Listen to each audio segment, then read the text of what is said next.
नमस्कार दोस्तों, मैं राम भारद्वाज आपका स्वागत करता हूं आपकी शानदार जानदार जबरदस्त मूल विधि कक्षा में, जहां पर हम बीएनएस को समझ रहे हैं, यानी भारतीय न्याय संहिता को समझ रहे हैं। और बहुत ही आनंद आपको इसमें समझते हुए आ रहा होगा। जी शिव प्रताप, ऐसा जरूर होगा मेरे भाई।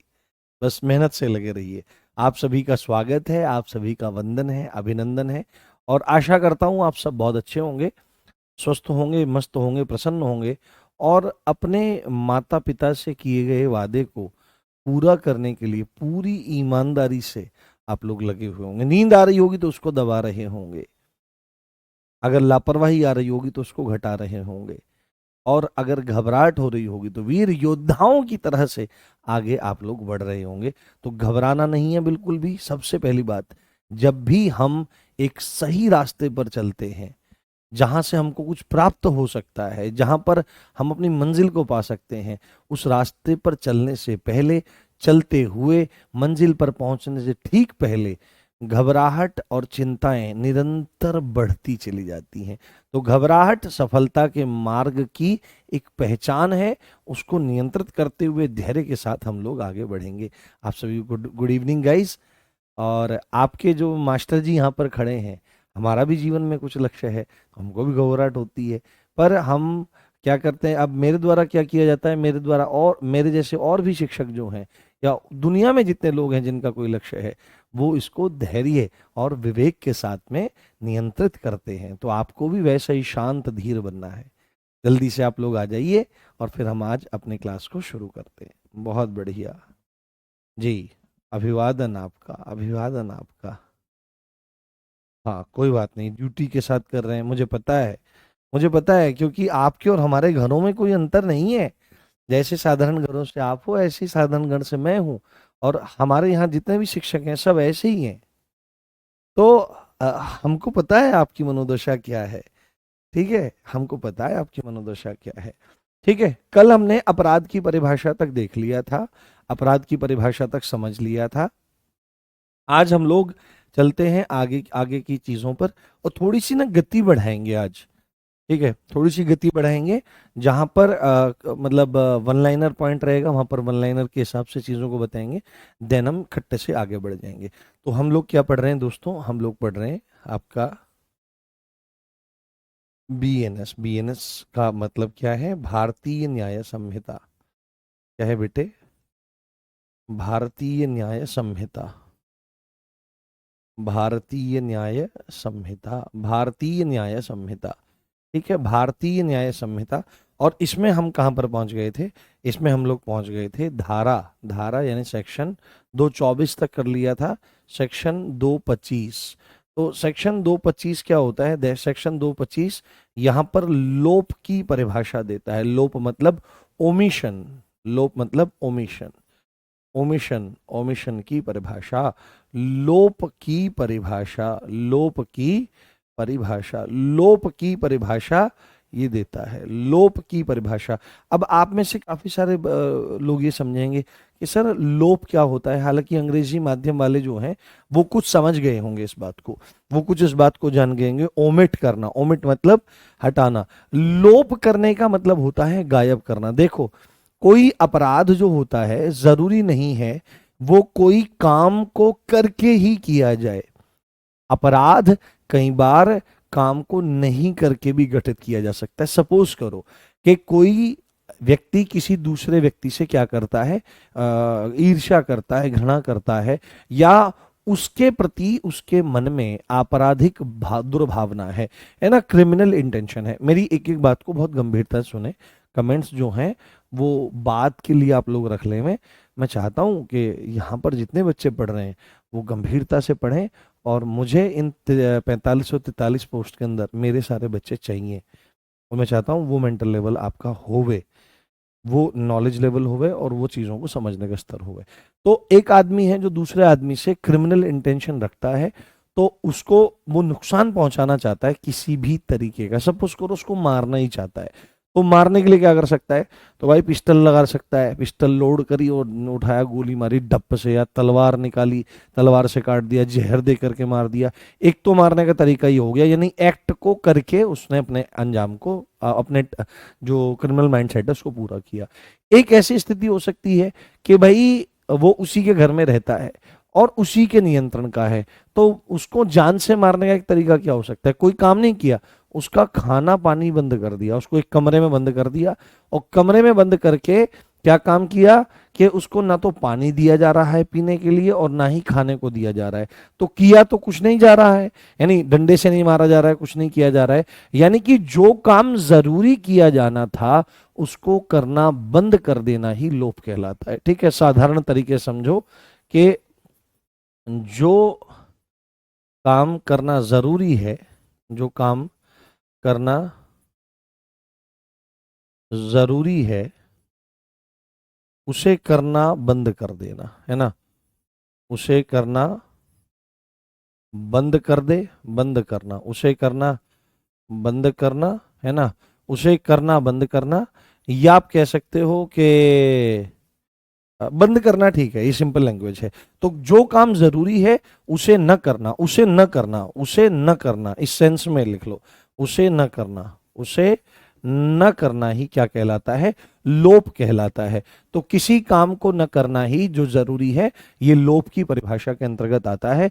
जैसे जैसे आप उसमें देखोगे, जब हम वहां चलेंगे ना, आपके डोमेस्टिक वायलेंस एक्ट में चलेंगे, तो डोमेस्टिक वायलेंस एक्ट में आप इस चीज को बहुत अच्छे समझेंगे, बहुत अच्छे से इस चीज को जानेंगे कि जैसे अगर महिला के प्रति क्या हो रहा है, महिला को मारा जा रहा है, बेल्ट से मारा जा रहा है, थप्पड़ मारे जा रहे हैं, लाठी मारी जा रही है, तो ये एक्ट हुआ। सेक्सुअल अब्यूज हो रहा है, गालियां दी जा रही हैं। बट एक है वहां पे आपका इकोनॉमिक अब्यूज, उसको भावनात्मक दुर्व्यवहार। अब भावनात्मक दुर्व्यवहार क्या है, अब पता भी नहीं लगेगा। बहुत सारे घरों में होता है कि घर में हमारे माताएं रहती हैं, बहनें रहती हैं, बहुएं रहती हैं, तो उनको पैसे की नीड है, बट उनको पैसे दिए ही नहीं जा रहे हैं, उनके पास अपने पर्सनल खर्चों के लिए पैसे नहीं है। तो ये स्थिति बहुत भयावह है। तो पैसा दिया जाना जरूरी है और देता ही नहीं है, तो ये है काम का ओमिशन करना, इसको कहते हैं लोभ करना, यानी जरूरी जो काम किया जाना है उसको भी करना बंद कर देना, ये आपकी लोभ की परिभाषा के अंतर्गत आता है। ठीक है, तो थोड़ा सा दिमाग में रख लेना, सेक्शन 25 इसमें आपका आ जाएगा। देन चलिए, बहुत बढ़िया, समझ में आ गया होगा आपको। उसके बाद हम चलते हैं हमारा सेक्शन 226 पर, सेक्शन 226 पर। सेक्शन 226 क्या कहता है? व्यक्ति की परिभाषा देता है। किसकी? व्यक्ति, व्यक्ति, व्यक्ति की परिभाषा, पर्सन, है ना, किसकी परिभाषा देता है? पर्सन, पर्सन की परिभाषा, पर्सन की परिभाषा देता है। किसकी? पर्सन की परिभाषा यहां पर देता है। अब देखो, एक चीज है, जैसे आपने एक चीज नोटिस करी होगी, जैसे आपने एक चीज नोटिस करी होगी, कभी ना कभी आपने मंदिरों में कभी ना कभी आरती जरूर सुनी होगी। ठीक है, कहीं कहीं पर आरती होती है, मंदिरों में आरती होती है, हर किसी ने सुना होगा। तो मंदिरों में क्या होता है, आपने सुना होगा कि जो नर इन देवता की आरती गावे सो मन वांछित फल पावे। तो आपने देखा, जो नर ऐसा करे, तो नर का मतलब तो मेल से होता है, यानी कि यहाँ पर जितनी स्त्री हैं या जितने अन्य लोग हैं जो थर्ड जेंडर हैं, वो कहेंगे हम क्यों आरती गावें कि नर को फल मिलेगा, हमको तो फल मिलेगा नहीं। बट ऐसा नहीं होता है। जब वहां पर नर कहा जा रहा है तो वहां पर उसके अंतर्गत गूढ़ भाव यह है कि नर गावे, नारी गावे, थर्ड नपुंसक इत्यादि कोई गावे, उसको वो फल मिलेगा। तो क्योंकि वहां पर एक कानून की बात हो रही है, और कानून में जगह जगह आप ये नहीं लिख सकते कि भाई अगर कोई पुरुष किसी की हत्या कर दे, अथवा मादा कर दे, अथवा नपुंसक कर दे, अथवा LGBTQ का कोई व्यक्ति कर दे, नहीं, अथवा कोई कंपनी कर दे, वहां तो एक ही शब्द बोला जाएगा, व्यक्ति। तो जहां पर भी व्यक्ति लिखा रहेगा, सपोज करो किसी ने वहां पर लिखा है कानून में आगे कि यदि कोई व्यक्ति क्या काम करता है, यदि कोई व्यक्ति किसी की चल संपत्ति को उससे पूछे बिना बेईमानी से ले लेता है तो उसको चोरी कहते हैं। तो मामला कोर्ट में पहुंचा, किसी महिला ने ये काम किया था, तो महिला कहेगी कि सर वहां पर तो व्यक्ति लिखा था, व्यक्ति का मतलब तो पुरुष से लिया जाना चाहिए, तो मैं तो महिला हूं, तो मैं तो दोषी हूं ही नहीं। तो फिर कोर्ट इस बात का हवाला देगा कि आपको सेक्शन 226 देखना चाहिए कि व्यक्ति के अंतर्गत केवल पुरुष और पुरुष ही नहीं है, केवल मेल के बारे में बात नहीं हो रही है, वहां पर सबकी बात हो रही है। पुरुष के अंतर्गत कौन कौन आता है, तो पुरुष के अंतर्गत, ये व्यक्ति के अंतर्गत पुरुष नारी वगैरह तो सब आते ही आते हैं। व्यक्ति के अंतर्गत कोई कंपनी अगर कोई अपराध करे, कोई कंपनी, कंपनी क्या होती है, बहुत सारे लोगों का समूह होती है, तो कंपनी कह सकती है सर एक सिंगल व्यक्ति के बारे में यहां पर बात हो रही है, क्योंकि व्यक्ति जो शब्द है वो एक वचन का परिचायक है, एक वचन को दर्शाता है। व्यक्तियों जो है वो बहुवचन का पर्यायवाची है या उसको परिचायक है। तो यहां पर एक बात आपको लिखनी पड़ेगी कि अगर कहीं पर व्यक्ति लिखा है तो उस अपराध को यदि कोई कंपनी भी करती है तो बच नहीं सकती, क्योंकि व्यक्ति के अंतर्गत किसी कंपनी को भी लिया गया है। व्यक्ति के अंतर्गत, है ना, निम्नलिखित को भी माना जाएगा, निम्नलिखित को भी माना जाएगा। व्यक्ति के अंतर्गत निम्नलिखित को भी, व्यक्ति के अंतर्गत निम्नलिखित को भी माना जाएगा, व्यक्ति के अंतर्गत निम्नलिखित को भी माना जाएगा। नंबर 1 इसमें लिखिए आप, इसमें लिखिए आप कंपनी, कोई कंपनी, कोई अगर कंपनी है तो उसको भी व्यक्ति के अंतर्गत हम लोग मान लेंगे, कंपनी। कोई एसोसिएशन, एसोसिएशन क्या होता है, कोई संघ, एसोसिएशन कोई संघ है ना, कोई संघ है, वो भी इसी के अंतर्गत आ जाएगा। कंपनी भी इसी के अंतर्गत आपकी मानी जाएगी, कोई दिक्कत वाली बात नहीं है। और थर्ड वन ये क्या है, कोई भी बॉडी, कोई भी निकाय, कोई भी निकाय, ये व्यक्ति के अंतर्गत ही मानी जाएंगी। ये जाकर के कोर्ट में खड़ी होकर ये नहीं कह सकती, क्योंकि कंपनियों के दिमाग ज्यादा तेज चलते हैं, वो बहुत नुस्खे और ये सब चीज निकालते हैं, थोड़े से बड़े मतलब अपने रास्ते तैयार करते हैं कि मीन मेक निकालो, सब चीजें निकालो, तो ये चीजें वहां पर नहीं चलेंगी। हाँ हाँ हाँ, वो मैं समझा रहा हूं, वो मेल की परिभाषा है, वो 19 में अलग है। यहां पर मैं एक मॉडरेट बात समझाने का आपको प्रयास कर रहा हूं, ठीक है। चलो ठीक है, चलो बहुत बढ़िया। तो व्यक्ति के अंतर्गत निम्नलिखित में ये भी माने जाएंगे, और वहां पर ये बात लिखी गई है, चाहे ये कॉरपोरेटेड हो, हाँ, चाहे ये निगमित हो, निगमित, निगमित या गैर निगमित हो, हाँ, निगमित, कॉरपोरेटेड हो या नॉन कॉरपोरेटेड हो, ठीक है, कॉरपोरेट, कॉरपोरेटेड हो या ये नॉन कॉरपोरेटेड हो, नॉन कॉरपोरेटेड हो, दैट्स ऑल, इतनी ही बात है इसमें। आपको मूल बात क्या है, निगमित विगमित के बारे में ज्यादा चक्कर में पड़ने की जरूरत नहीं है, इतना डिटेल में नहीं जाएगा। मूल बात क्या है कि व्यक्ति के अंतर्गत कंपनी भी है, कोई एसोसिएशन भी है और कोई बॉडी भी है, दैट्स ऑल। आपका काम इतने में हो जाएगा। अगर वो ज्यादा डेप्थ में जाएगा तो बस यहां पर इतनी बातें पूछने का आपसे प्रयास करेगा। अगली धारा, अगली धारा क्या कहती है आपकी, अगली धारा सेक्शन 222 है ना, सेक्शन 22 नहीं, हमारी कौन सी हो चुकी है, क्षमा चाहता हूँ, 26। अब हमारी सेक्शन 228 पे आ जाओ। लो भाई, अब एक काम करना, प्लीज इसको लिख लेना, most most most most important section, क्योंकि मुझे लगता है कि ये धारा आपसे पूछी जा सकती है। कोई बताएगा सेक्शन 228 क्या है, जब हमने पहले भी पढ़ा रखा है इसको, हाँ हमने पहले भी इसको पढ़ा रखा है। सर आप कुछ बता क्यों नहीं रहे हो, क्या क्या नहीं बता रहे हैं बेटे, पीडीएफ से पढ़ाइए, कोई दिक्कत नहीं है, कोई दिक्कत वाली बात नहीं है, पढ़ते रहिए, जहां पर जैसी स्थिति बनेगी वहां पर वैसी चीजें चल जाएंगी। फास्ट पढ़ाना बिल्कुल ठीक चल रहा है बेटे, ऐसा नहीं है कि वो थोड़ी ही करना है, फॉर्मेलिटी थोड़ी ही करनी है। सेक्शन 228 जो है ये पब्लिक सर्वेंट की परिभाषा है, किसकी, पब्लिक सर्वेंट, पब्लिक सर्वेंट की परिभाषा है, लोक सेवक की परिभाषा है, किसकी, लोक सेवक की परिभाषा, ये हमारी लोक सेवक की परिभाषा है, ये हमारी लोक सेवक की परिभाषा है, ठीक है। और ये काफी इंपॉर्टेंट है, इसको ध्यान रखना है, ये धारा याद रखनी है, धारा याद रखनी है, धारा याद रखनी है बहुत अच्छे से। अच्छा, सामान्यन कौन पब्लिक सर्वेंट होता है, अभी यहां पर एग्जांपल आएगा कि पब्लिक सर्वेंट कौन है, तो आपको सीधे सीधे याद रखना है पब्लिक ड्यूटीज, ठीक है, पब्लिक ड्यूटीज, जो पब्लिक ड्यूटीज होती हैं, लोक कृत्य होते हैं, लोक कृत्य को करने के लिए लोक कृत्य को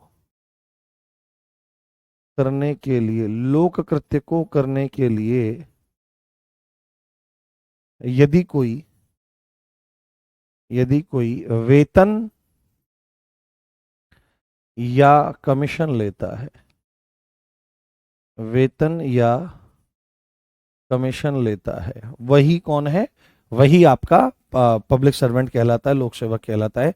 और पब्लिक ड्यूटीज क्या होती हैं? तो वे कार्य जिनसे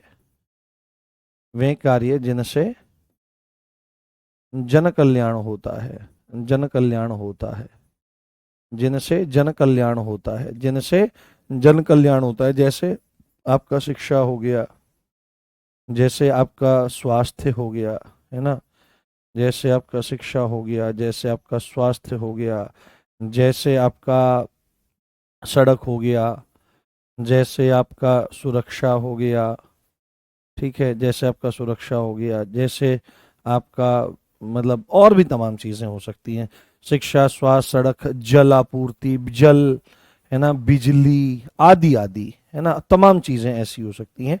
तो इत्यादि, आदि लिख देते हैं हम यहाँ पर हमने लिख दिया आदि। तो वे कार्य जिनसे जन कल्याण होता है, शिक्षा, स्वास्थ्य, सड़क आदि, ये आपकी पब्लिक ड्यूटीज हैं। और इन पब्लिक ड्यूटीज को करने के लिए यदि कोई व्यक्ति वेतन या पारिश्रमिक या कमीशन लेता है, उसको हम क्या कहते हैं? उसको हम आपका पब्लिक सर्वेंट कहते हैं। और सामान्य भाषा में अगर आप कहने लगो तो पब्लिक सर्वेंट का मतलब है सरकारी कर्मचारी। बात खत्म हुई। कौन है? सरकारी कर्मचारी। आपका सरकारी कर्मचारी इसके अंतर्गत आपके आते हैं। अब एक चीज यहां पर आपकी पूछी जाती है, वहीं पर सेक्शन 228 में ये बात स्पेशली बताई गई है, स्पेशली समझाई गई है कि कौन कौन आपके पब्लिक सर्वेंट होंगे। तो इसको थोड़ा सा ध्यान रखें आप। हालांकि ये जो चीज है आपको ध्यान रखना पड़ेगा, ये भ्रष्टाचार निवारण अधिनियम के अंतर्गत भी ये बात आएगी। हाँ, भ्रष्टाचार निवारण अधिनियम के अंतर्गत भी ये बात आएगी और यहां पर भी ये बात आपकी आ रही है।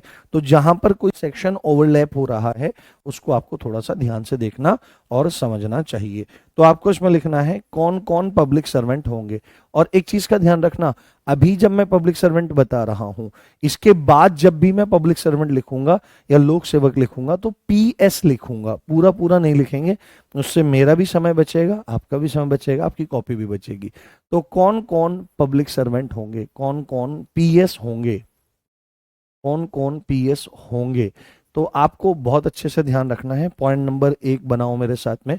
और पॉइंट नंबर 1 में क्या बात आ रही है? आर्मी, है ना, आर्मी, नेवी और एयरफोर्स।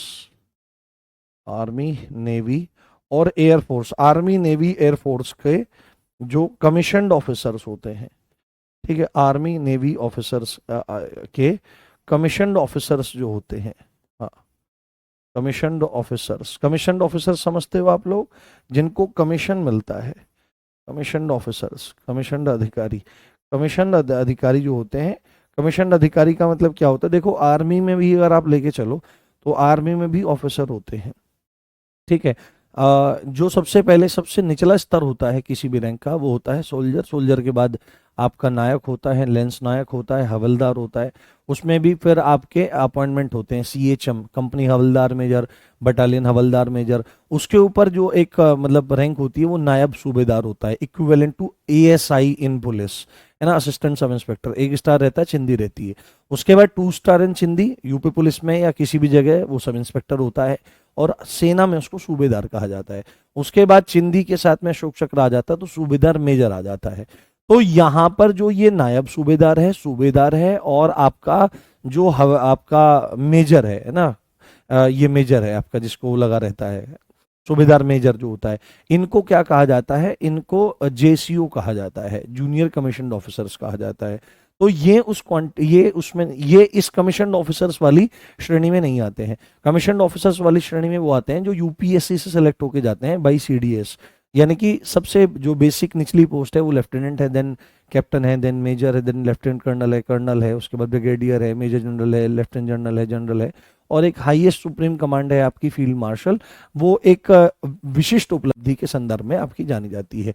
तो इनके जो कमीशन्ड ऑफिसर्स होते हैं वो आपके पब्लिक सर्वेंट माने जाते हैं। उसके बाद आपके हर कोई न्यायाधीश, प्रत्येक न्यायाधीश, किसी भी कोर्ट का कोई भी न्यायाधीश वगैरह हो, जज होवे जो, तो वो भी आपका क्या माना जाता है, वो भी आपका पब्लिक सर्वेंट माना जाता है। थर्ड पॉइंट आपका कौन सा आ जाएगा, न्यायालय का प्रत्येक अधिकारी और कर्मचारी, न्यायालय का, कोर्ट का प्रत्येक अधिकारी, प्रत्येक अधिकारी और कर्मचारी, बिल्कुल साधारण भाषा में मैं लिखवाने का प्रयास कर रहा हूं मैं आपको, जिससे आपको जरा सी भी दिक्कत ना हो। तो न्यायालय का प्रत्येक अधिकारी और कर्मचारी जो न्यायालय के कार्य में लगा हुआ है, कोर्ट के कामों में लगा हुआ है, कोर्ट की कार्यवाहियों में लगा हुआ है, वो आपका पब्लिक सर्वेंट कहलाता है। हाँ, हाँ, क्लास चलेगी बिल्कुल। हाँ बेटे, पढ़ते रहिए, बहुत अच्छे से पढ़ते रहिए। हाँ, ठीक है, इसको थोड़ा सा ध्यान रखने की जरूरत है। तो न्यायालय का प्रत्येक अधिकारी और कर्मचारी, और न्यायालय की तरफ से ना कुछ लोगों को नियुक्त किया जाता है। कई बार तो समापक होते हैं जिसको लिक्विडेटर कहा जाता है, रिसीवर होते हैं और आपके आयुक्त होते हैं। इनके बारे में थोड़ा सा ध्यान रख लें। ये तीनों टर्म ना आपको कहाँ समझ में आएंगे, ये तीनों के तीनों टर्म आपको समझ में आएंगे इनकम टैक्स एक्ट में। कहाँ पे समझ में आएंगे, इनकम टैक्स एक्ट में ये तीनों टर्म आपको समझ में आएंगे। तो इसको थोड़ा सा आप लोग ध्यान रख लें बेटे, तो आपको पता लग जाएगा। समापक, रिसीवर और आयुक्त, यह आपका हो जाएगा। उसके बाद हमारा क्या हो जाएगा, न्यायालय है ना, ये प्रत्येक अधिकारी और कर्मचारी मैंने इसी में ले लिया है, तो इसको आपको थोड़ा सा ध्यान रखना है, थोड़ा सा समझ लेना है। न्यायालय या लोक सेवक है ना, लोक सेवक, पब्लिक सर्वेंट, न्यायालय या लोक सेवक की सहायता करने वाला व्यक्ति, सहायता, हेल्प करने वाला, हेल्प करने वाला व्यक्ति जो होता है, वह भी आपका क्या कहलाता है, वह भी आपका क्या माना जाएगा, वह भी आपका पब्लिक सर्वेंट माना जाएगा। पांचवा पॉइंट इसमें आप लिख लो, अगर किसी पंचायत का कोई सदस्य है, क्या है, किसी पंचायत का कोई सदस्य है, तो पंचायत के सदस्य को भी लोक सेवक माना गया है अकॉर्डिंग टू बीएनएस। ये पॉइंट पूछ लिए जाते हैं कई बार। हाँ, हाँ,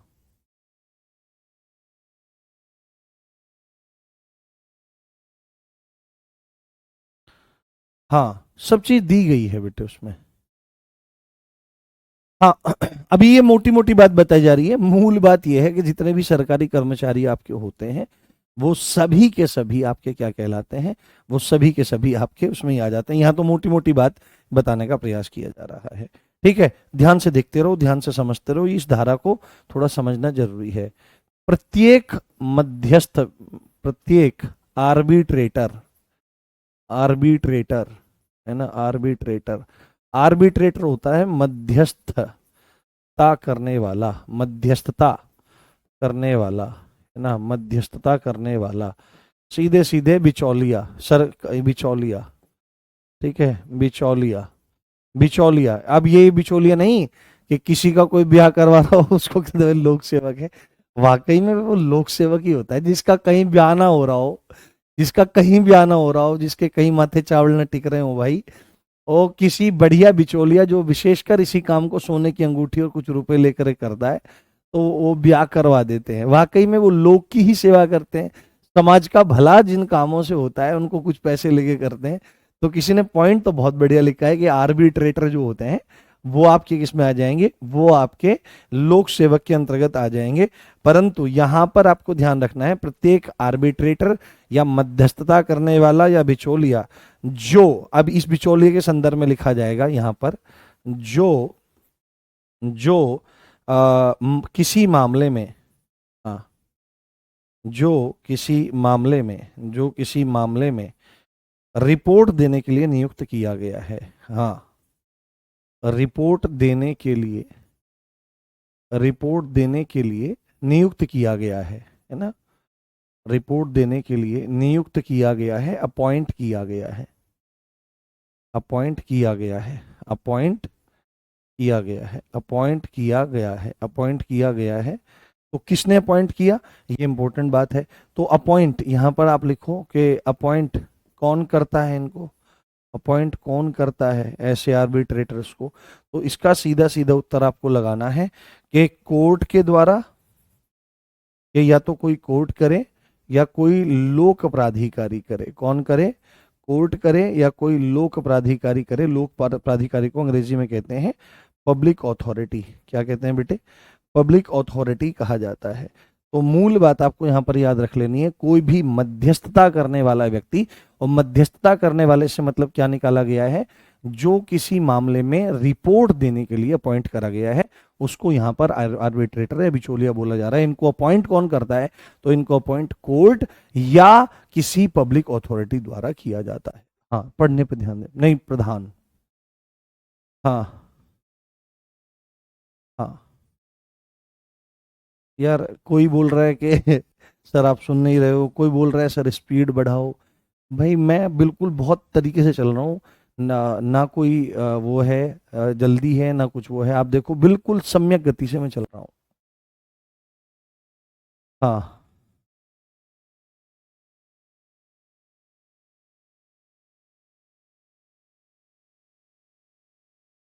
हाँ, अभी देखो हाथ से लिख के पढ़ा रहे हैं, हो सकता है 25 से 26 क्लास हमको इसमें लग जाए। हम्म, बहुत ध्यान से इसको समझते रहो, बहुत ध्यान से इसको देखते रहो। देखो, जिसको ऐसा लगता है कि बहुत जल्दी हमको देखनी है, सर जल्दी खत्म करो, ऐसा करो वैसा करो, तो उनसे मेरी दिल से प्रार्थना है, क्योंकि आप तो बड़े हो। जो ऐसा कहता है वो बड़ा है, जो दूसरों को आदेश देता है, या जो गुरु के रूप में कोई व्यक्ति सामने खड़ा है शिक्षक के रूप में, उनको आदेश देता है कि जल्दी करो जल्दी करो, तो वो तो हमसे बड़े ही हुए। तो आप सब बड़े हो, अपनी कृपा मुझ बालक पर बनाए रखो। और आपको अगर जल्दी करना है, तो आपकी सेवा में विनायक बैच में मेरे द्वारा पहले पढ़ाई गई मूल विधि उपलब्ध है, और आप उसको कितनी भी स्पीड पर बढ़ा करके देख सकते हो, कोई दिक्कत वाली बात नहीं है। परंतु यहाँ पर बिल्कुल सम्यक गति से, क्योंकि मुझे फर्क पड़ता है उस पेपर वाले दिन, जिस दिन प्रश्न पूछा जाएगा, तो मेरा प्रयास रहेगा कि जो मैं आपको चीजें पढ़ा रहा हूं वो इस कक्षा से बाहर ना जाए। ठीक है, मैं उस दिन के लिए मेहनत कर रहा हूं। अब मुझे पता नहीं कि आप किस दिन के लिए मेहनत कर रहे हैं, जो जल्दी जल्दी पढ़ने के लिए बोल रहे हैं, बट जल्दी जल्दी पढ़ने के लिए बोला जा रहा है, तो आपके लिए वह भी सेवा उपलब्ध है। रोजगार विद अंकित इतना अच्छा प्लेटफॉर्म है कि सब तरह की व्यवस्थाएं आपके लिए हैं।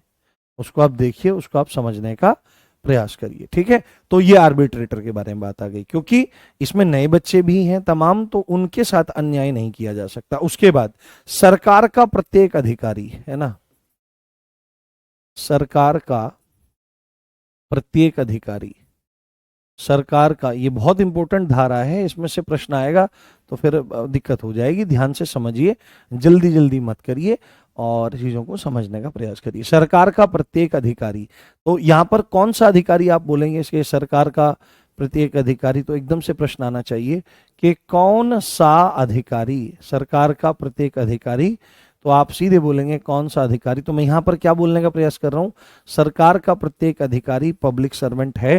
तो आपके दिमाग में तुरंत आएगा कि कौन सा अधिकारी पब्लिक सर्वेंट है, तो आप सीधे सीधे लिखेंगे जिसको अपराधों का निवारण करने का दायित्व मिला है ना, निवारण, जो अपराधों का निवारण करता है। कहीं पर अगर अपराध हो रहे हैं तो उन अपराधों को रोकने का प्रयास करता है। इस संबंध में जिन जिन अधिकारियों को अपॉइंट किया गया है, वो सारे के सारे अधिकारी आपके क्या कहलाएंगे, वो सारे के सारे अधिकारी आपके पब्लिक सर्वेंट कहलाएंगे। निवारण को प्रिवेंशन कहा जाता है, क्या कहते हैं, प्रिवेंशन कहा जाता है। पहला पॉइंट तो ये आ गया। अगेन, अब ये उन अधिकारियों की चर्चा हो रही है जिनको अपॉइंट किया जा रहा है अपराधों के निवारण करने के लिए। ठीक है, अपराधों की सूचना देना जिनका काम है, अपराधों की सूचना देने वाले, अपराधों की सूचना यानी इन्फो, है ना, इन्फो देने वाले, इन्फो मतलब इंफॉर्मेशन देने वाला। ठीक है, उसके बाद अपराधों के संदर्भ में ही चर्चा यहां पर हो रही है। अपराधियों को, अपराधियों को न्याय के लिए, है ना, अपराधियों को न्याय के लिए, अपराधियों को न्याय के लिए उपस्थित करने वाला, अपराधियों को न्याय के लिए उपस्थित करने वाला, वो भी आपका वो होगा। देखो अब यहाँ पर कि अपराधों का निवारण करने के लिए कौन है, तमाम अधिकारी हैं, तमाम जितने डीएम है, एसडीएम है, एडीएम है, आपके पुलिस के अधिकारी हैं, तमाम अमले जो हैं, जो सब अपराधों को रोकते हैं, वो सब हैं। अपराधों की सूचना देने वाले, तो अपराधों की सूचना कौन, आपके इंटेलिजेंस ब्यूरोज हैं, रॉ है, आईबी है वगैरह, तमाम जितने भी हैं। अपराधियों को न्याय के लिए उपस्थित करने वाला, तो जितना पुलिस डिपार्टमेंट है वही सारा काम करता है, अपराधियों को पकड़ता है, जस्टिस करने के लिए न्यायालय के सामने लेकर के जाता है। तो वो भी सबके सब आपके, वो जो अधिकारी हैं वो सब आपके किस में आ जाएंगे, वो सब के सब आपके पब्लिक सर्वेंट में आ जाएंगे। और भी जो वे अधिकारी, वे वे जो health, public health, public health, अब मेरे बंधु कुछ ऐसे भी हैं जिनको अंग्रेजी कुछ समझ में कम आती है, तो उनके लिए मैं बता देता हूं।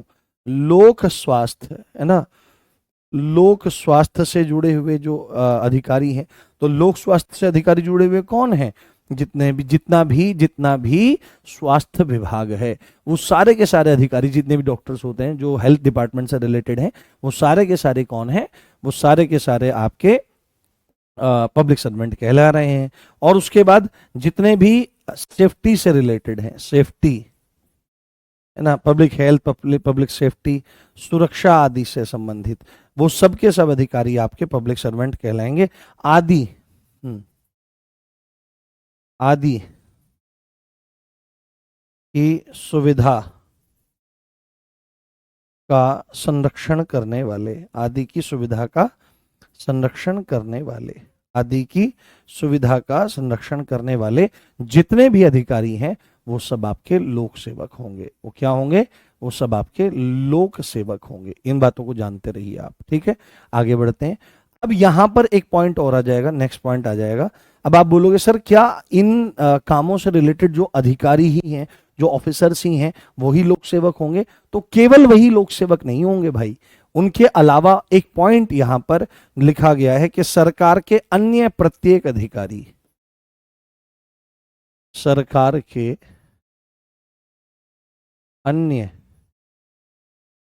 प्रत्येक, है ना, प्रत्येक अधिकारी, सरकार के अन्य प्रत्येक अधिकारी। अगर आप अन्य बोल रहे हो और प्रत्येक बोल रहे हो तो फिर वहां पर के नहीं, का विभक्ति का प्रयोग होना चाहिए। सरकार का अन्य प्रत्येक अधिकारी, है ना, यहां पर लिख दिया गया है, लोक सेवक माना जाएगा। सीधी सीधी बात है, घुमा फिरा करके कान पकड़ रही है, क्योंकि कानून की भाषा है। मूलतः जितने भी आपके सरकारी कर्मचारी होते हैं वो लोक सेवक होते हैं, लोक सेवक होगा, है ना, प्रत्येक अधिकारी लोक सेवक होगा। अब एक इंपॉर्टेंट पॉइंट है, इसको ध्यान से सुनना और इसको ध्यान से समझने का प्रयास करना। वह प्रत्येक व्यक्ति लोक सेवक माना जाएगा, वह प्रत्येक व्यक्ति, वह प्रत्येक व्यक्ति लोक सेवक माना जाएगा, वह प्रत्येक व्यक्ति लोक सेवक माना जाएगा, वह प्रत्येक व्यक्ति लोक सेवक माना जाएगा जो किससे रिलेटेड है, चुनाव से रिलेटेड काम करता है। बहुत जबरदस्त पावर होती है। मैं थोड़ा जल ले लेता हूं भाई। हाँ हाँ हाँ, आज गर्मी बहुत ज्यादा हो रही है।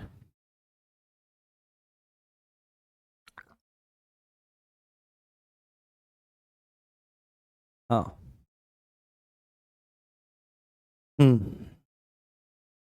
हाँ, जरा सी बारिश आ जाती है, बिजली वाले बिजली भगा देते हैं और हमारा सिस्टम ठप पड़ जाता है। वह प्रत्येक अधिकारी लोक सेवक व्यक्ति लोक सेवक माना जाएगा जो निर्वाचक नामावली से संबंध रखता है। निर्वाचन, जो निर्वाचन नामावली, हम्म, निर्वाचन नामावली, निर्वाचन नामावली, निर्वाचन नामावली मीन्स इलेक्टोरल रोल, आपका इलेक्टोरल रोल जो होता है ना, जब वो वोट इत्यादि डाली जाती हैं, तो देख लो भाई लिस्ट में तुम्हारा नाम आएगा, वोटर लिस्ट। इसको साधारण भाषा में क्या कह लो आप लोग, इसको साधारण भाषा में कह लो वोटर लिस्ट। हाँ, इसको साधारण भाषा में आप लोग वोटर लिस्ट बोल सकते हो, वोटर लिस्ट। तो वो हर आदमी जो वोटर लिस्ट से रिलेटेड काम करता है, से संबंधित है, से रिलेटेड है, वो आपका आएगा। तो क्या करता है वोटर लिस्ट के संदर्भ में, क्या करता है, इन पॉइंट्स को हम यहाँ पर लिख लेते हैं। तो वोटर लिस्ट को क्या करता है, वोटर लिस्ट को क्या करता है, तैयार करता है। यदि वोटर लिस्ट को तैयार करता है तो वो रिलेटेड हो गया आपका किससे, इलेक्टोरल रोल से, ही इज पब्लिक सर्वेंट। उसके बाद क्या करता है आपका, प्रकाशित करता है, उसको पब्लिश करने का काम करता है। प्रकाशित मतलब उसको पब्लिश करने का काम करता है, उसको पब्लिश करता है, दैट्स ऑल। वो आपका क्या हो जाएगा, वो आपका पब्लिक सर्वेंट मान लिया जाएगा। थर्ड वन इज, उसको बनाए रखता है, बनाए रखता है। बनाए रखने का मतलब है, बनाए रखने का मतलब है उसको मेंटेन करता है। क्या करता है, उसको मेंटेन रखता है। तो he will be the public servant. और अगेन इसमें पॉइंट आ जाएगा, उसको रिवाइज करता है। क्या करता है, रिवाइज करता है, मतलब कि एक तरह से संशोधित करता है, एक तरह से संशोधित करता है। एक तरह से संशोधित करता है, वो भी आपका पब्लिक सर्वेंट माना जाएगा। वो हर एक आदमी जो इलेक्टोरल रोल से रिलेटेड है, वोटर लिस्ट से संबंधित है, उसको रेडी करता है, उसको पब्लिश करता है, उसको मेंटेन करता है और उसको रिवाइज करता रहता है टाइम टाइम पर, वो आपका लोक सेवक माना जाएगा। ये सारे, ये थोड़ी सी बड़ी धारा है, इसको थोड़ा समझना जरूरी है। हाँ हाँ, मेरे हिसाब से पता नहीं, अब आप एलएलबी में किस तरह से प्रश्न पूछे जाएंगे। हाँ हाँ हाँ, चलिए बहुत बढ़िया, समझते जाइए, समझते जाइए। ये थोड़ा सा मतलब टाइट है मामला इसका, ये थोड़ी सी बड़ी धारा है, इसमें कुछ पॉइंट्स और हैं। पर जब ये पेपर में मिलेंगे ना आपको, और आप इन चीज़ों को सही करोगे तो आपको बहुत अच्छा लगेगा। ठीक है, अब यहाँ पर प्रत्येक व्यक्ति, प्रत्येक वह व्यक्ति लोक सेवक होगा, प्रत्येक वह व्यक्ति पब्लिक सर्वेंट होगा जो चुनाव यानी कि इलेक्शन, इलेक्शन से रिलेटेड कोई भी सेवा, सेवा मतलब कार्य ना, सेवा मतलब कार्य करता है, सेवा मतलब कार्य करता है, वो क्या कहलाएगा, वो भी आपका एक तरह से पब्लिक सर्वेंट कहलाएगा। ठीक है, अब इसमें कुछ पॉइंट्स ऐड करिए आप, अब इसमें कुछ पॉइंट्स ऐड करिए आप, कि आपका जो नगर पालिका आयुक्त होता है, नगर पालिका आयुक्त जो होता है, पूछ लिया जाएगा डायरेक्टली कि क्या नगर पालिका आयुक्त, म्यूनिसिपल कमिश्नर, हाँ म्यूनिसिपल कमिश्नर, जो आयुक्त को क्या कहते हैं, कमिश्नर कहा जाता है।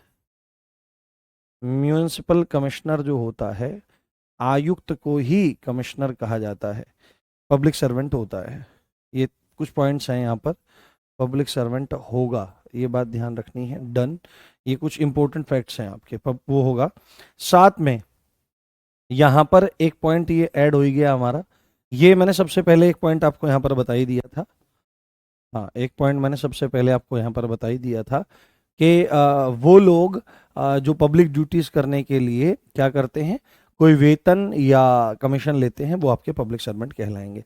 अब कुछ पॉइंट्स जो मैं आपको बता रहा हूं, वो सीधे सीधे एग्जाम में पूछे जा सकते हैं कि कौन होगा और कौन पब्लिक सर्वेंट नहीं होगा।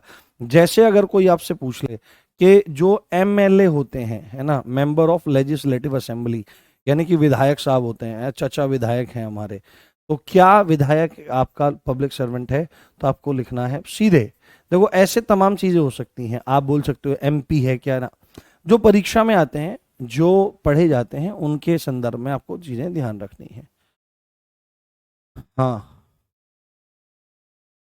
हाँ, अधिकारी और प्राधिकारी में बहुत ज्यादा डिफरेंस नहीं होता। अधिकारी को, अधिकारी ही एक तरह से प्राधिकारी होता है, जो किसी प्राधिकारी को अंग्रेजी में कहते हैं ऑथोरिटी। तो ऑथोरिटी कोई व्यक्ति भी हो सकता है, कोई संस्था भी हो सकती है, ठीक है, परंतु अधिकारी कोई व्यक्ति ही हो सकता है। ठीक है, मूलभूत बात है, अगर कोई ऑथोरिटी भी है, कोई संस्था भी है, तो उसमें भी कोई ना कोई अधिकारी ही बैठा होगा जो किसी चीज को साइन करता है। तो अगर सामान्य समझा जाए तो दोनों में कोई अंतर नहीं है, पर ऑथोरिटी कोई संस्था भी हो सकती है, कोई व्यक्ति भी हो सकता है, पर अधिकारी एक व्यक्ति ही हो सकता है। तो लोक सेवक नहीं होता है, ठीक है, ध्यान रखना है। एमएलए जो विधायक है ये लोक सेवक आपका नहीं होता है। उसके बाद आई आपसे कोई पूछ सकता है क्या सीएम साहब, सीएम भी तो देखो एक विधायक ही होता है, सीएम भी तो क्या होता है, एक विधायक ही होता है। बट आपको एक चीज समझनी चाहिए, आपको एक चीज समझनी चाहिए, किसी भी मंत्री पद को होल्ड करने के लिए, मंत्री पद धारण करने के 6 महीने के अंदर अंदर उसे किसी न किसी सदन का सदस्य होना चाहिए, ये मूल बात है। तो अगर किसी को लगता हो कि सीएम, चीफ मिनिस्टर, मुख्यमंत्री किसी भी राज्य का, उसका वो विधायक ही होगा, ऐसा तो एक तरह से तो जरूरी, मतलब वो अगर सदस्य रहेगा तो रहेगा, पर जहां पर विधान परिषद भी है वहां की स्थिति थोड़ी सी अलग हो जाएगी। मूलतः चलो वही ले लीजिए आप, कोई दिक्कत नहीं। सीएम के संदर्भ में आप यहां पर ये लिखिए, सीएम यानी कि किसी भी राज्य का मुख्यमंत्री, विधायक होते हुए भी, है ना, एमएलए तो लोक सेवक नहीं होता है, बट जो विधायक, जो सीएम साहब होते हैं आपके, इनको लोक सेवक माना गया है। क्या माना गया है? लोक सेवक होगा। सीएम जो है ये लोक सेवक होगा, इस बात का ध्यान आपको रखना है। उसके बाद अगला पॉइंट इसमें, जो आपका कोतवाल है, कोतवाल, कोतवाल मतलब थाना अध्यक्ष कह लो आप, थाना अधिकारी कह लो, कोतवाल कह लो, थाना अधिकारी कह लो, है ना, officer in charge, police officer in charge ना, police officer in charge, in charge, police officer in charge, ये पब्लिक सर्वेंट होगा, यस, है ना। और एक पॉइंट इसमें आखिरी जो आपको ऐड करना है, अगर कोई अध्यापक है, यदि कोई टीचर है, यदि कोई अध्यापक है, यदि कोई टीचर है ना, यदि कोई टीचर है, यदि कोई टीचर है, वो क्या होगा? वो भी पब्लिक सर्वेंट माना जाएगा। एक चीज मैं यहां पर क्लियर कर दूं आपको, जैसे ही आपके दिमाग में चीज आएगी कि एक अध्यापक भी लोक सेवक हो सकता है, तो आपको लग सकता है कि हम जैसे लोग जो क्या कर रहे हैं, हम जैसे लोग जो क्या काम कर रहे हैं, पढ़ाने का काम कर रहे हैं, तो क्या हम भी लोक सेवक माने जाएंगे? हम भी लोक सेवक माने जाएंगे। तो यहां पर एक पॉइंट आपको मेरे प्यारे ध्यान रख लेना है, पब्लिक ड्यूटीज, लोक कर्तव्य को करने के लिए यदि कोई, किससे, यहां पर एक पॉइंट ऐड कर लो, सरकार से, किससे? सरकार से वेतन या कमीशन लेता है, किससे लेता है? गवर्नमेंट से लेता है, तो उसको पब्लिक सर्वेंट आपका माना जाएगा। ये चीज आपको क्लियर हो गई? बताइए यहां तक की स्थितियां स्पष्ट हैं? हाँ, मेंबर ऑफ लेजिस्लेटिव असेंबली, हाँ, हाँ, इसको एमएलए नहीं पता है, मेंबर ऑफ लेजिस्लेटिव असेंबली, विधायक। MLA stands for member of legislative, legislative assembly, हाँ, मेंबर ऑफ लेजिस्लेटिव असेंबली। थोड़ी बहुत अंग्रेजी तो आती है भाई हमको, हाँ, हिंदी के मास्टर हैं, थोड़ी बहुत अंग्रेजी तो जानते ही हैं। Member of legislative assembly stands for, MLA stands for this. बोलो एक बार थम्स अप करके बताओ, सारा कॉन्सेप्ट क्लियर हुआ ना कि लोक सेवक कौन होता है, कौन नहीं होता है? बहुत गुस्सा आ रहा है, तो गुस्से को नियंत्रण करो, यानी कि तुम्हारा इमोशनल इंटेलिजेंस वीक है अभी। हाँ सर, वकील सरकारी कर्मचारी, वकील सरकारी कर्मचारी थोड़ी होता है, हाँ, जो पब्लिक प्रोसिक्यूटर होंगे वो आपके माने जाएंगे। बताओ, इज दैट क्लियर? समझ में आया? नहीं, प्राइम मिनिस्टर के बारे में ऐसा नहीं लिखा हुआ है। हम्म, हाँ, बहुत बढ़िया मेरे प्यारो, बहुत बढ़िया, डन। ध्यान से चीजों को समझते जाओ, और मेरी प्रार्थना है, मैं हाथ जोड़ के प्रार्थना करता हूँ आपसे, क्योंकि मैं तो बहुत सामान्य आदमी हूँ, और हमेशा सामान्य ही रहना चाहता हूँ। फिर मेरी प्रार्थना है, अगर किसी को जल्दी पढ़ना है तो रिकॉर्डेड बैच वहां पर उपलब्ध है, और ऐसा नहीं है कि कुछ अलग पढ़ा दिया जा रहा है या कुछ वो है। मूल बात यह है कि आपको अगर थोड़ी जल्दी है, किसी भी कारण से हो सकती है, तो वो रिकॉर्डेड बैच से पढ़ लेवे। अगर कोई डाउट आवे तो जो आपका ग्रुप चल रहा है उसमें मेरे को टैग कर दे, जैसे ही मेरे को समय मिलेगा मैं आपको तुरंत उसका रिवर्ट करूंगा, ठीक है? चलो, बहुत बढ़िया। सर आज गुस्सा हो गया? अरे नहीं, गुस्सा नहीं हूँ, मैं थोड़ा सा टायर्ड हूँ और कुछ नहीं। थकान हो रही है, बोरिंग लग रहा है, मैं नाच के दिखाऊं। कैसे? ये नाच नाच नाच नाच नाच के दिखाऊं, नाच नाच के पढ़ाऊं क्या? हाँ, बोरिंग लग रहा है, बोरिंग नहीं, ये बोरिंग कैसे हो? तो बोरिंग मत करो, बोरिंग तो राम जी ने कर रखी है, जगह जगह बाढ़ आई हुई है, बहुत बुरा हाल है, बहुत बुरी स्थिति है। अब यहां पर लिखो सेक्शन 230, कौन सा? Section 230, section 230। देखो कितना बड़ा सेक्शन था अपने आप में। तो आपकी स्थिति बनी, ये है विशेष विधि। ये क्या है? विशेष विधि। जैसे हम आपका स्थानीय विधि पढ़ के आए थे, ऐसे ही हम लोग क्या पढ़ रहे हैं, ऐसे ही हम पढ़ रहे हैं यहाँ पर विशेष विधि के संदर्भ में। विशेष विधि, विशेष विधि, स्पेशल लॉ, है ना, जैसे बोलते हैं स्पेशल मसाला टी, स्पेशल लॉ। तो स्पेशल लॉ की परिभाषा किसमें दी गई है? रुक जाओ, अभी धीरे धीरे आएगा मजा, अभी तो वो बन रहा है, अभी बेसिक कॉन्सेप्ट्स क्लियर हो रहे हैं आपके। अभी चलने दो मेरे को धाराओं पर ना। तुमको देखी तुमने वो रील देखी है तुमने, जो मैंने लूट को समझाया कि चोरी से लूट में कैसे कन्वर्ट होता है? वो रील सर्च करना एक बार, उस पर देखना जाके मेरी इंस्टाग्राम आईडी पे, वो रील है, तुमको दिखाई देगी, तुमको पता लगेगा किस किस तरह के कॉन्सेप्ट्स यूज करते हैं हम। हाँ, ठीक है, चलो। तो विशेष विधि की परिभाषा यहां पर दी गई है। तो यहां पर विशेष विधि के संदर्भ में ऐसा लिखना है कि ऐसा कानून, ऐसा लॉ या ऐसा कानून जो किसी, जो किसी विशिष्ट विषय, विशिष्ट विषय, है ना, जो किसी विशिष्ट विषय। अब लोकल लॉ क्या था? जो देश के किसी एक विशिष्ट भाग पर लागू होता है ना। जैसे पार्किंग फाइन्स था, जैसे भीख मांगने देने की मनाही थी, जैसे जल के दुरुपयोग को नियंत्रित करने वाला कानून था। बट यहां पर क्या है कि ये विशेष विषय को टारगेट करता है, किसी आपके पर्टिकुलर सब्जेक्ट को, है ना, पर्टिकुलर सब्जेक्ट को, किसी पर्टिकुलर सब्जेक्ट को, किसी पर्टिकुलर सब्जेक्ट को टारगेट करता है, टारगेट करता है। वह आपका क्या कहलाता है दोस्तों?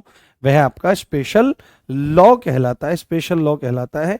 जैसे अगर आप इसके एग्जाम्पल लेने का प्रयास करो, तो जैसे अफीम, अफीम एक विषय है, तो इससे संबंधित कोई नियम हो सकता है। अफीम ना, अफीम, अफीम लोग डालते हैं। आपने, आपको एक बात बताऊं मैं आपको, अगर आपको कहीं पर ऐसा टेस्ट मिले, आपने कोई भी चीज खाई, कोई मिठाई खाई, कोई नमकीन सामान खाया, समोसा कुछ भी खाया, और आपको वहां पर भयंकर भीड़ दिखाई देवे, आपको वहां पर भयंकर भीड़ दिखाई देवे कि यार वहां तो बहुत ज्यादा भीड़ है और भीड़ टूटती नहीं है, तो उसके दो प्रमुख कारण होते हैं। या तो उन्होंने एक ऐसी रेसिपी को डेवलप कर लिया है जो लोगों की जुबान पे चढ़ गई है, या दूसरा कारण हो सकता है उन्होंने रेसिपी के साथ में अफीम मिलाने की कला को जान लिया है। क्योंकि अफीम जो होता है, जितने भी मादक पदार्थ होते हैं, ये लोगों के लिए एक तरह से एडिक्टिव होते हैं।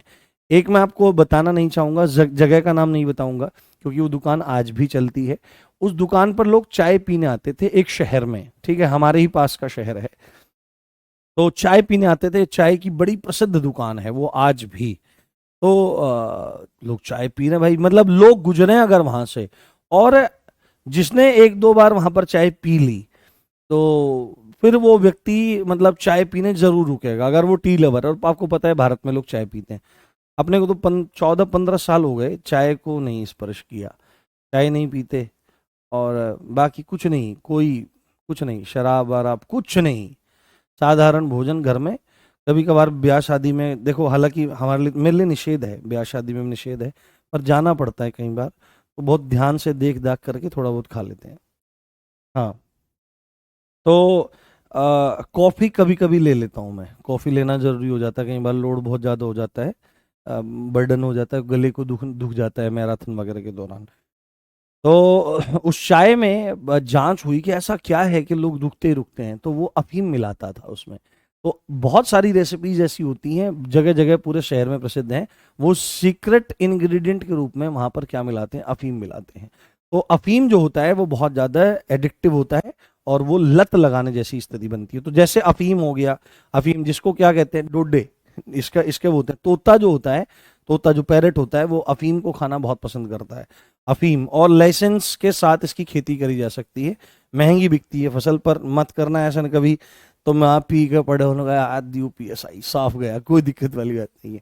तो अफीम है, जैसे मवेशी अतिचार है ना, कैटल ट्रेसपास है, ये एक विषय है, ये विषय है, मवेशी अतिचार है यानी कैटल ट्रेसपास है, कैटल ट्रेसपास है, इससे रिलेटेड हो रहा है मामला, इससे रिलेटेड मामला है। या आपका आ जाएगा आपका जुआ, गैम्बलिंग, जुआ, गैम्बलिंग, गैम्बलिंग, जुआ, गैम्बलिंग। उसके बाद आपका इसमें हो सकता है आपका रेलवे, के रेलवे से रिलेटेड आ गया कोई, ये मतलब टॉपिक्स हैं जिनसे रिलेटेड आपकी चीजें वहां पर आ सकती हैं। जैसे आबकारी, आबकारी मतलब एक्साइज, एक्साइज, ये इस टाइप से। तो जो इनसे रिलेटेड आपके कानून हैं उनको विशेष विधि कहा जाता है, इस चीज को ध्यान रखें। जैसे आपका स्पेशल एक टॉपिक आ गया, एक SC act, SC ST act है, SC ST एक्ट है। हाँ, अगर आपने मुझसे SC ST एक्ट पढ़ा होगा तो मैंने आपको समाज में एक वर्ग है उसकी पीड़ाओं को दिखाया होगा, प्रॉब्लम्स को दिखाया होगा, बताया होगा। हाँ, इटावा तो नहीं, नहीं आपके हमारे पास का शहर है, मुजफ्फरनगर के पास का शहर है। तो ये चीजें हैं आपकी, ये विशेष विधियों के अंतर्गत आ सकता है। देखो, मैं एक छोटी सी बात बता रहा हूँ जुआ के संदर्भ में। जैसे हमारी संस्था भी है ना, RWA भी है, तो बहुत सारे बच्चों के क्या आते रहते थे पहले, अब तो वो My11 सर्किल और टीम बनाओ ये सब। देखो, आप अगर क्रिकेट देखते हो, आप देखो ना, आप मनोरंजन के लिए देखो, बट लोग क्या करते हैं, अपनी ब्रांड वैल्यू बनाते हैं, फेस वैल्यू बनाते हैं, और उस फेस वैल्यू को फिर सेल करते हैं, बेचते हैं करोड़ों में, और फिर वो आपको बोलो जुमा केसरी, केसरिया बालम, ये तो आथू, कुछ नहीं, कोई फायदा नहीं है। तो ये करते हैं आपको गैम्बलिंग। तो बहुत सारे बच्चों के ऐसे भी कई बार मैसेज आते हैं कि सर मैं जुए में इतने इतने, ये My11 सर्किल वगैरह में इतना पैसा लगा लिया हूँ, और अब मैं कई लाख का कर्जदार हूँ, मेरी कुछ मदद कर दो, ऐसे ऐसे भी मतलब आते हैं। तो ऐसा काम नहीं करना चाहिए। अगर जीवन में आपको एक लाइफ मतलब बढ़िया चाहिए, तो एक तो जुआ, ध्यान रखना मेरी बात, एक तो परधन, परधन मतलब दूसरे का धन, किसी और के धन की चाह नहीं होनी चाहिए कि उसका पैसा मेरे को मिल जाए। आपको पैसा कमाना है, बिजनेस खड़ा करो, कुछ भी लोगों, कुछ भी जो एक मेजर इशू है, लोगों की मेजर प्रॉब्लम है, उसको पकड़ो, उसका सॉल्यूशन निकालो, पैसा बनेगा, डेफिनेटली बिजनेस बनेगा आपका। ठीक है, खूब पैसा बनाओ उसमें अपनी मेहनत का। परधन, पर स्त्री, दूसरे की स्त्री पर कभी ध्यान नहीं देना।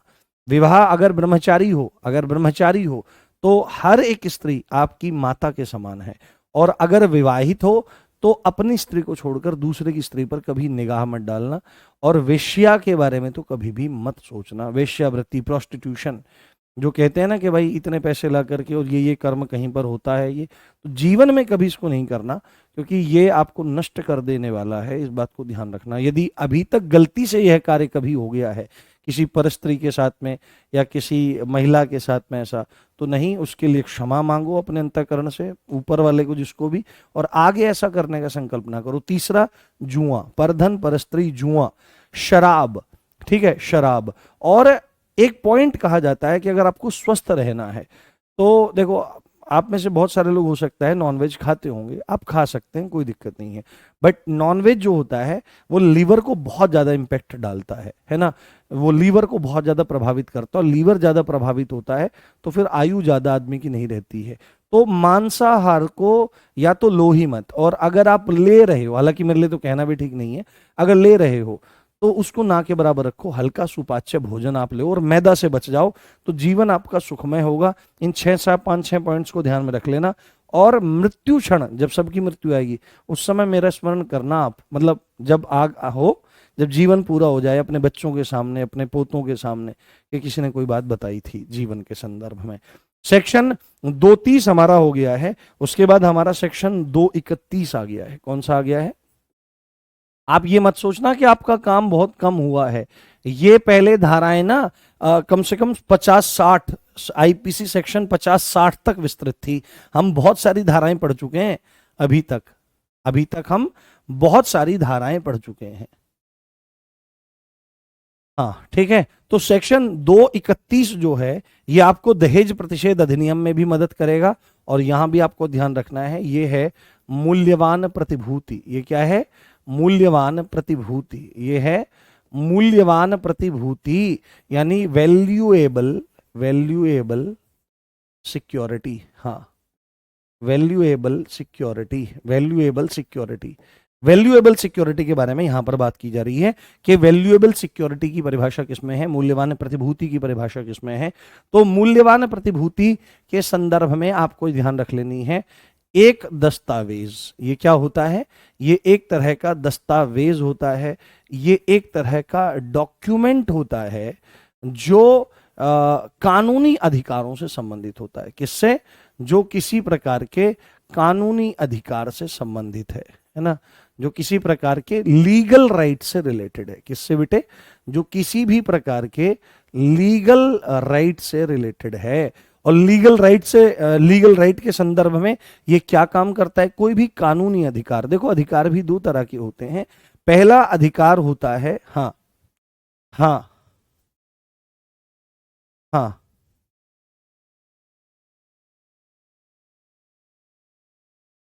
हम्म, हाँ ठीक है। तो एक दस्तावेज है कानून। देखो अधिकार मूलतः दो तरह के हैं। एक तो अधिकार है आपके मौलिक अधिकार जो प्रकृति देती है, जो संविधान देता है, और एक होते हैं लीगल राइट। लीगल राइट जो होते हैं वो कैसे होते हैं? वो आपके क्रिएट किए जा सकते हैं। कैसे हो सकते हैं? वो आपके सृजित किए जा सकते हैं। सृजित, सृजित मतलब आपके क्रिएट किए जा सकते हैं, किसी को दिए जा सकते हैं, क्रिएट किए जा सकते हैं। वो आपके अंतरित किए जा सकते हैं। अंतरित मतलब आपके वो ट्रांसफरेबल होते हैं, ट्रांसफर हो जाता है उनका। ठीक है, तो ऐसे अधिकार जो सृजित किए जा सकते हैं, ट्रांसफर किए जा सकते हैं, है ना, आपके समाप्त किए जा सकते हैं। बहुत सरल उसमें बता रहा हूं, है ना, रिफ्रेन करना या एक तरह से एंड किए जा सकते हैं, ऐसे अधिकारों से संबंधित है। मूल बात यहां पर क्या है कि मूल्यवान प्रतिभूति एक तरह के डॉक्यूमेंट हैं जिनका संबंध कानूनी अधिकारों से है। पिछली बार मैंने थोड़ा सा इसको क्लिष्ट बताया था, पर इस बार मैं इसको और सरल रूप में, हाँ देखो अभी डलवाएंगे। हम्म हम्म ठीक है, अब आपसे कुछ चीजें पूछी जा सकती हैं, आपसे कुछ चीजें पूछी जा सकती हैं कि क्या क्या इसमें आ सकता है आपका। तो आपको वैल्यूएबल, अगर सिक्योरिटी के बारे में बात करेंगे, हाँ, अगर हम लोग वैल्यूएबल सिक्योरिटी के बारे में बात करेंगे तो आपको ध्यान रखना है क्या क्या वैल्यूएबल सिक्योरिटी के अंतर्गत माना जाता है, क्या क्या मूल्यवान प्रतिभूति है, क्या क्या मूल्यवान प्रतिभूति है, क्या क्या मूल्यवान प्रतिभूति है, क्या क्या मूल्यवान प्रतिभूति है। तो आपको ध्यान रखना है, जो आपकी मार्कशीट्स होती हैं, ठीक है, जो आपकी मार्कशीट्स होती हैं, इनको मूल्यवान प्रतिभूति माना जाता है। जो बेनामे होते हैं, मकान, दुकान, प्लॉट वगैरह के, इनको भी मूल्यवान प्रतिभूति माना जाता है। जो आपका पासपोर्ट होता है, इसको भी क्या माना जाता है? इसको भी आपका वैल्यूएबल सिक्योरिटी माना गया है। चौथा आपका पॉइंट है, जो आपका आयकर निर्धारण आदेश होता है ना, आयकर निर्धारण आदेश। ये आपके ऊपर इतना टैक्स लगा हुआ है, इतना आपकी आय पर टैक्स लगा हुआ है, ये सब के सब आपके वैल्यूएबल सिक्योरिटी के अंतर्गत आते हैं। इस चीज को आपको अच्छे से समझ लेना है, ठीक है। तो आज हम लोग इसको यहीं रखते हैं। मैं एक छोटी सी बात आपको बताऊं अपने जीवन की, हम्म, और गुरुजनों की कृपा से ही वह अभी तक निभ रही है और आगे भी वो निभेगी। आप कहो तो एक बात बता दूं 1 मिनट में? हाँ, एक बात बता दूं। पहले मुझे एक बात बताओ। हाँ, मुझे थोड़ा नजदीक आना पड़ेगा आपके कमेंट्स देखने के लिए। हाँ लाएंगे, क्वेश्चन भी लाएंगे। पहले ना मैं इनको परिभाषाओं को करवा दूं एक बार, और उसके बाद मैं क्वेश्चन भी लाऊंगा। हम्म, हाँ ये क्यों बोलते हो? हाँ मैं इसको ठीक करूंगा थोड़ा, क्योंकि मैं ये मानता हूँ कि मेरे भीतर भी कोई बैठा हुआ है, वो सुन रहा है, मैं उसको सेटिस्फाई करने का प्रयास करता हूँ।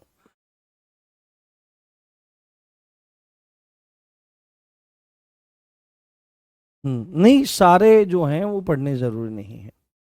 एक बार मुझे बताओ, सब समझ में आ गया? एक बहुत काम की बात बताऊंगा। अच्छा, ठीक है शिवम, दरोगा शिवम जी मेरे भाई।